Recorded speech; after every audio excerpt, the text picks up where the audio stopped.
Sometimes I ask myself, why am I doing this? Sometimes I have these nihilistic feelings where I believe nothing that I do is of value. Sometimes I believe I've taken the wrong decision. I decide the wrong way. I went the wrong way. I'm not content. I'm not satisfied. I think I should have done this. I think I should have done that. I'm not sure if what I'm doing is proper and solid in God's eyes or my family's eyes, right? So I have all these questions and these feelings and these emotions.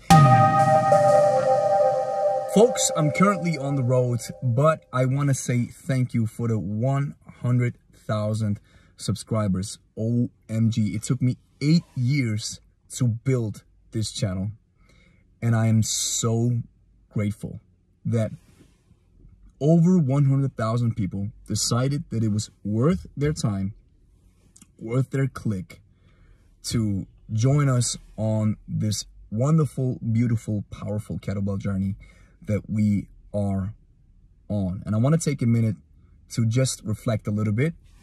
Even though I'm on the road, I want to capture these emotions that I currently experience, even though they've died off a little bit, because you got to watch it. I posted a short where I'm like, yeah, what are the game? That was funny. And now let me capture my thoughts a little bit. So it took me 8 years to build this thing. And I just want to give you a backstory of how this thing got started. It's crazy, actually.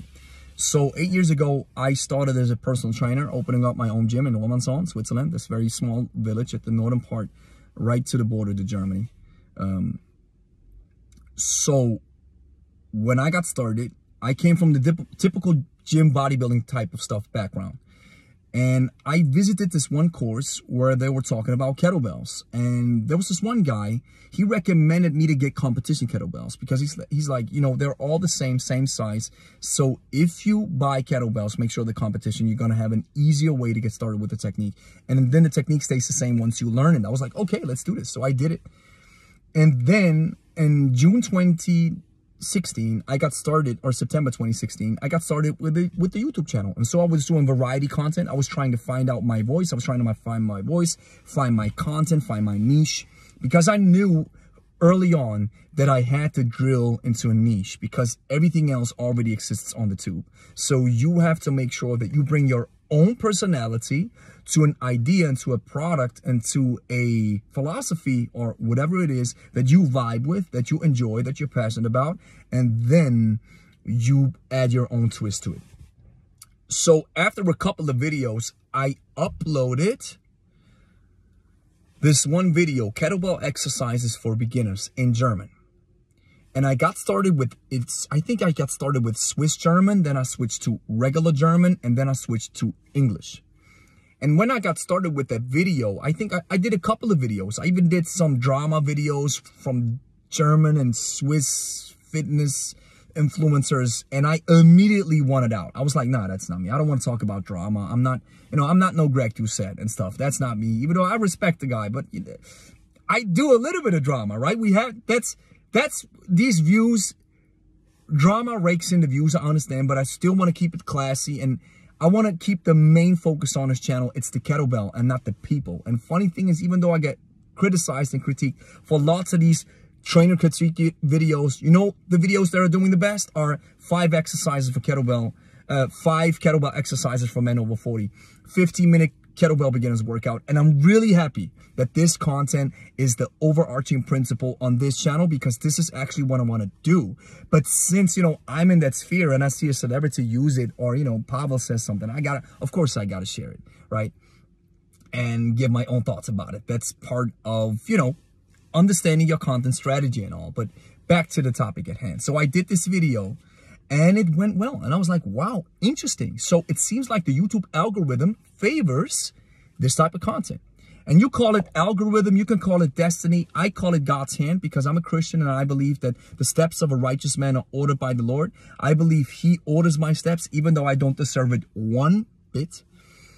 But this video took off. And so I thought, okay, if this video takes off, then I want to study the kettlebell more, because apparently people are interested in kettlebells and they're interested in the way I present it, even though I didn't present it as well back, you know, 5 years ago or 8 years ago or 7 years ago. I don't know what it was. Than I do now. Of course, it's a development. It's a journey. It's the hero's journey, right? So you become better. You find your voice. Your content gets better, so on and so forth.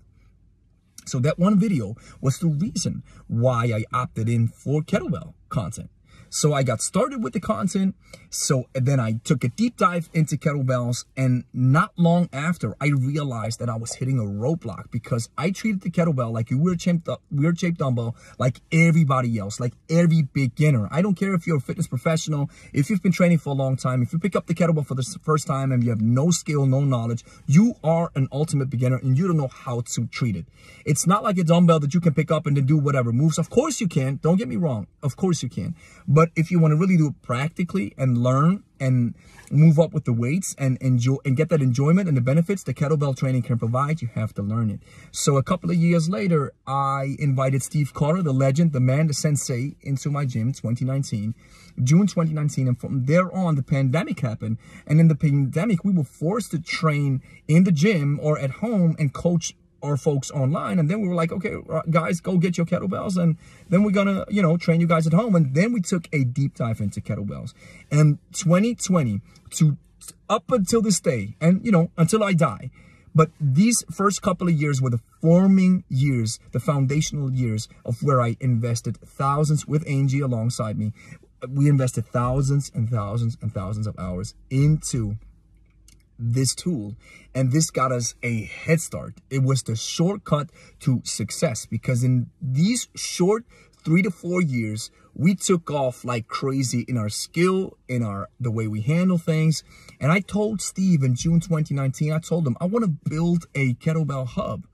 I think it's because the way I see it, there's a huge gap in that kettlebell market, which I believe I can fill. So I said, you know what, let's do it.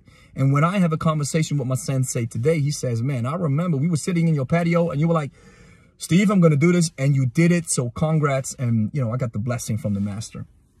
So at the same time, I was at that point where I realized, you know what, if I get all this coaching from Steve and I want to take it to the next level, and I'm investing so many reps, I got to do it in English. And then I switched the whole channel into English. I think it was 2020. And from there on, yeah, it took off. But it took off. You have to understand, when you think, wow, it took off. Well, it took me 1,800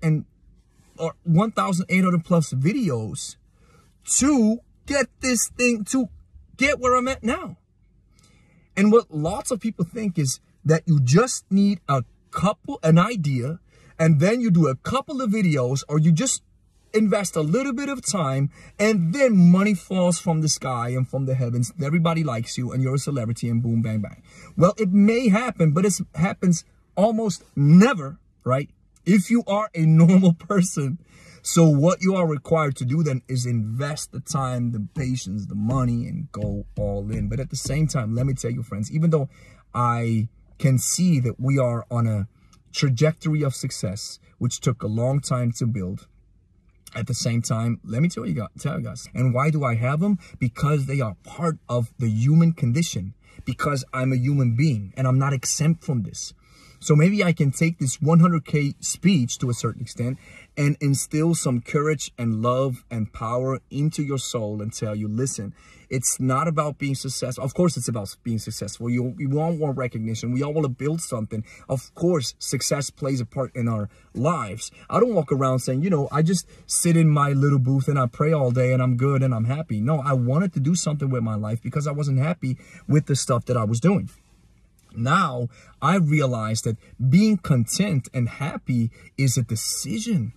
Hey, I got these 100K like 1 hour ago and the feeling already vanished. So I cannot build on these feelings and get the high off of it.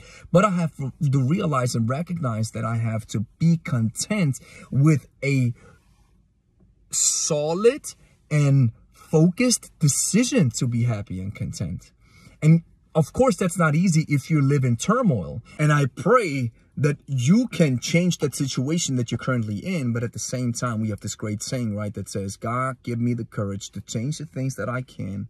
Give me the courage to accept what I can't change, and the wisdom to discern between the two, right?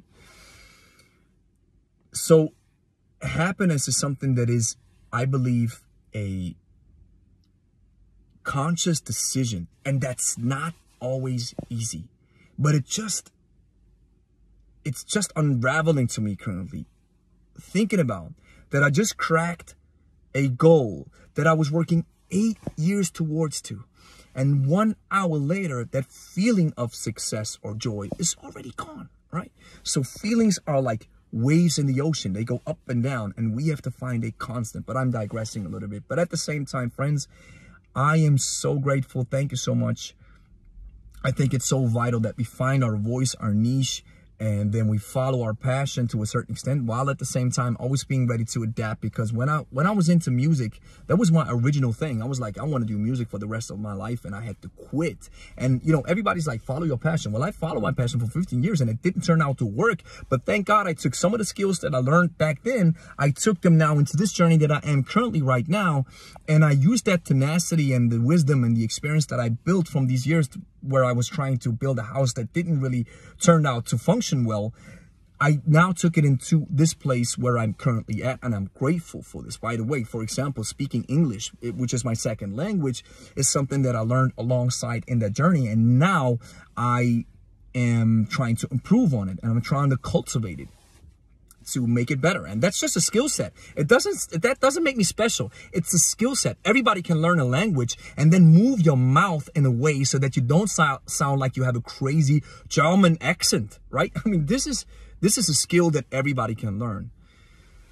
And the adaptability to find something, but always be able to, you know, adapt your choice and adapt the journey and see where life is taking you and then make new decisions. I think this is one of the rarest skills that you can find, because most of the time the discussion is all about, well, just follow your passion and do whatever you want, and then you gotta get more of it. But at the same time, I believe sometimes you have to bury your passion, you have to bury your dream, you have to burn your dream, and then maybe find something else that really works for you. And yeah, that's just a plain reality. But at the same time, thank you so much. I've heard from the last video that I put out where I was just talking head videos, that some of you guys appreciate it. So I want to build this a little bit more into the channel.